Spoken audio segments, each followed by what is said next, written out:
Hey everyone, welcome back to the channel.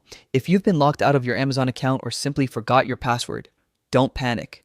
In this quick step-by-step guide, I'll show you exactly how to recover your Amazon account in 2025 so you can get back to shopping and managing your orders in no time.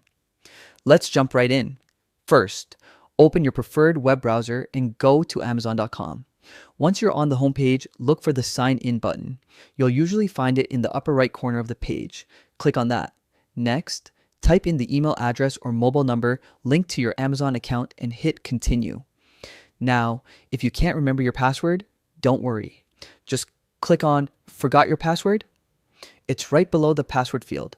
Amazon will then ask you to re-enter your email or phone number. This step ensures they send the recovery link to the correct account. After typing it in, click Continue again. Now, head over to your email inbox and look for a message from Amazon. It should contain a security code, but make sure to check your spam or promotions folder if it doesn't appear right away. Once you find the email, copy the security code, go back to the Amazon page and enter it in the space provided. Click Submit to verify your identity. After that, Amazon will prompt you to create a new password. Make sure it's strong and unique. Include a mix of uppercase and lowercase letters, numbers, and symbols. Avoid reusing old passwords for better security.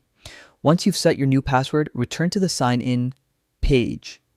Enter your email and the new password you just created. Then click Sign In. And that's it. You've successfully recovered your Amazon account. You can now access your orders, Prime membership, or any of your settings just like before. To prevent getting locked out again, consider using a password manager. It helps you keep all your login details safe and organized.